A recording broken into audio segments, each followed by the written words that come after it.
Assalamualaikum warahmatullahi wabarakatuh. Apa kabar Anda hari ini? Semoga Allah Tuhan Yang Maha Esa senantiasa merahmati kita semua di setiap perjalanan hidup ini. Pada hari ini kita akan mengusik sedikit tentang 5 cara mempercantik diri yang sering dilakukan perempuan yang akan menjamin dirinya masuk neraka. Berhias merupakan suatu hal yang sudah tidak asing lagi bagi kaum wanita, karena secara psikologis, wanita merasa tertuntut untuk selalu tampil menarik dibanding laki-laki.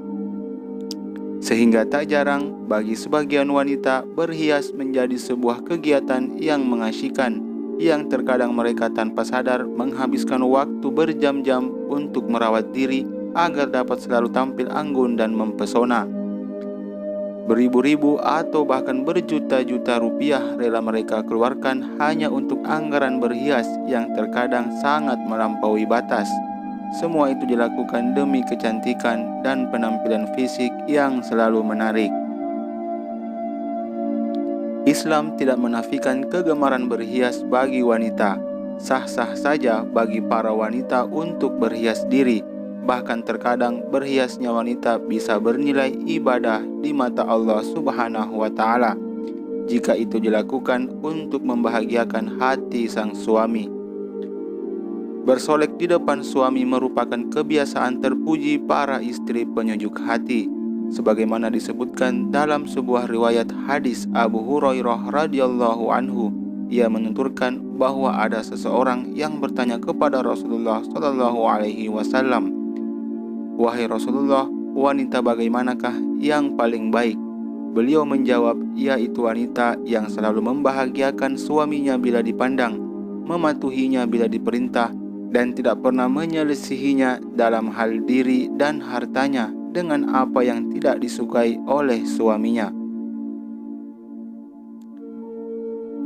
Pakar hadis As-Sanadi menjelaskan yang dimaksud membahagiakan suaminya bila dipandang, yakni karena kecantikannya secara lahir atau kebagusan perilakunya secara batin, dan senantiasa menyibukkan diri dengan ketaatan dan bertakwa kepada Allah.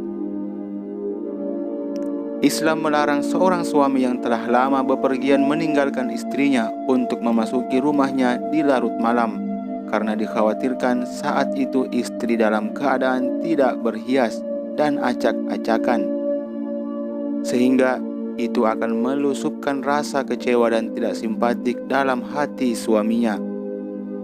Diriwayatkan dari Jabir, ia menuturkan, "Dahulu kami pernah bersama Rasulullah Shallallahu Alaihi Wasallam dalam peperangan. Manakala kami telah tiba di kota Madinah, kami hendak segera memasukinya. Maka beliau bersabda, 'Tundalah sebentar hingga kita memasukinya di malam hari, agar wanita yang rambutnya acak-acakan bisa menyisirnya, dan yang telah lama ditinggal pergi suaminya bisa mencukur bulu kemaluannya.'" Kata Asyaistah, artinya istri yang kepalanya berdebu dan rambutnya tidak beraturan. Disebut seperti itu karena wanita yang suaminya tidak berada di rumah biasanya tidak memperhias diri, sehingga Rasulullah Shallallahu Alaihi Wasallam melarang memasuki rumah di waktu-waktu yang diperkirakan istri sedang tidak dalam kondisi berhias. Demikianlah Islam memberikan perhatian kepada berhiasnya seorang istri untuk menyenangkan hati suaminya, walaupun kurang bijak tatkala seorang suami selalu menuntut istrinya untuk senantiasa berdandan, sedangkan dirinya justru berpenampilan acak-acakan setiap hari di hadapan istrinya. Suami istri harus saling menjaga perasaan hati pasangannya agar keharmonisan akan terus mewarnai hari-hari bahagia mereka. Tampil cantik tidaklah dilarang, namun cara-cara ini bisa mengantarkan pelakunya ke dalam neraka jahanam. Islam telah memberikan rambu-rambu berhias yang harus diperhatikan oleh para wanita muslimah, agar mereka tidak terjebak kepada model berhias yang diharamkan. Walaupun di zaman ini dengan dalih mematut diri dan menjaga kecantikan, sebagian wanita justru menempuh cara-cara yang dilarang oleh agama. Operasi plastik demi merawat kecantikan termasuk perkara yang haram yang telah dihalalkan di zaman ini, karena dalamnya terdapat unsur mengubah-ubah ciptaan Allah. Ibnul Arabi mengatakan, sesungguhnya Allah telah menciptakan rupa lalu membaguskannya dalam susunan bentuk yang asli. Selanjutnya, membuat berbeda-beda kecantikan rupa-rupa tersebut dan menjadikannya beberapa tingkatan.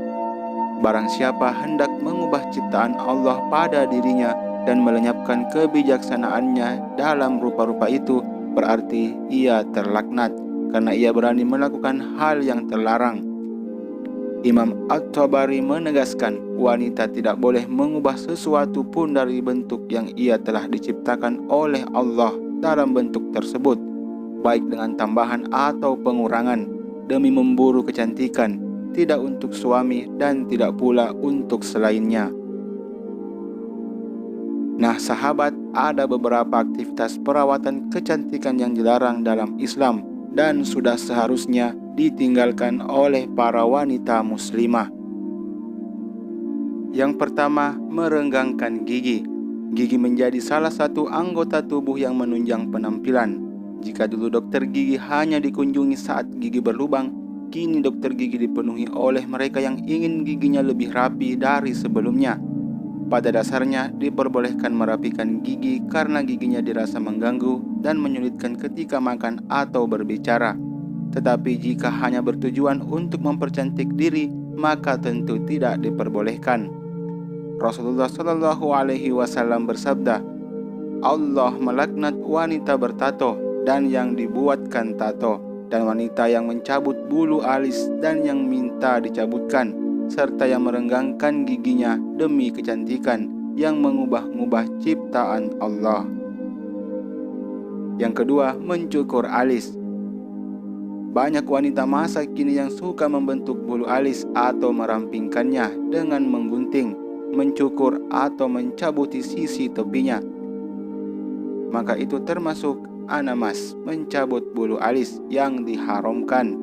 Sabda Rasulullah Shallallahu Alaihi Wasallam, Allah telah melaknat, mengutuk orang-orang yang membuat tato dan orang yang minta dibuatkan tato, orang-orang yang mencabut bulu mata, orang-orang yang minta dicabut bulu matanya, dan orang-orang yang merenggangkan gigi demi kecantikan yang merubah ciptaan Allah. Yang ketiga, menyambung rambut. Rambut panjang dan sehat tentu menjadi dambaan setiap wanita. Untuk memperoleh kecantikan mahkotanya, sebagian wanita memilih untuk menyambung rambutnya agar terlihat lebih panjang dan cantik. Padahal menyambung rambut termasuk ke dalam hal yang diharamkan.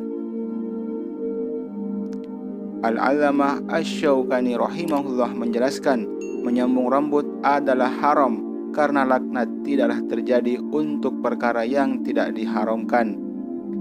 Selain menyambung rambut, ternyata memakai wig atau konde juga diharamkan. Bahkan menurut Al-Qadiyat, menyambung rambut itu adalah maksiat dan dosa yang besar lantaran adanya laknat bagi yang melakukannya. Yang keempat, menggambar tato di tubuh.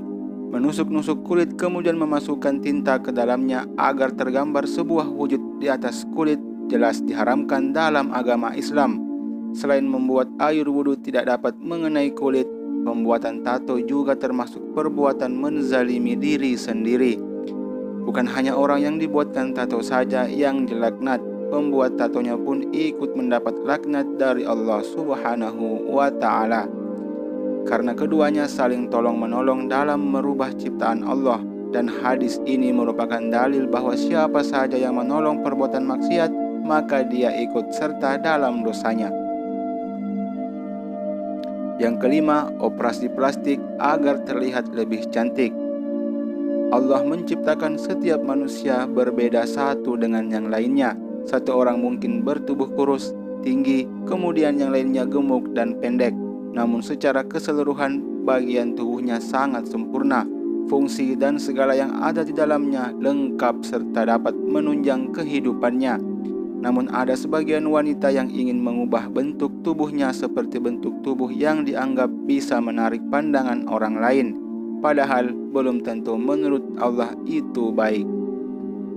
Dan akan aku suruh mereka mengubah ciptaan Allah, lalu benar-benar mereka mengubahnya. Sesungguhnya Allah tidak mengampuni dosa mempersekutukan sesuatu dengan Dia, dan Dia mengampuni dosa yang lain dari syirik itu bagi siapa yang Dia kehendaki.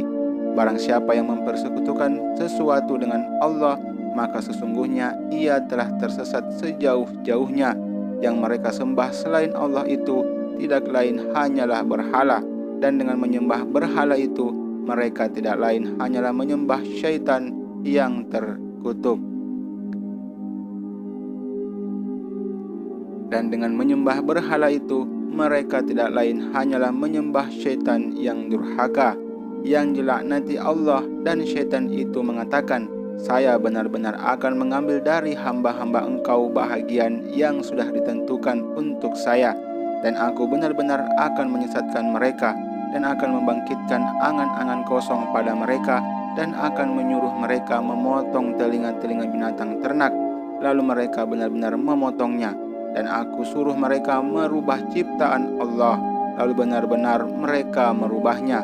Barang siapa yang menjadikan syaitan menjadi pelindung selain Allah, maka sesungguhnya ia menderita kerugian yang nyata. Nauzubillahi min zalik. Wahai saudariku, tampil cantik tidaklah dilarang, namun jangan lakukan cara-cara yang diharamkan. Jangan pula pamerkan kepada semua orang di sepanjang jalan hidup ini. Wahai saudariku, suguhkanlah kecantikanmu hanya teruntuk suamimu tercinta. Bagi yang belum menikah, sembunyikan kecantikanmu dan niatkan itu hanya untuk suamimu kelak. Allahu a'lam bishawab.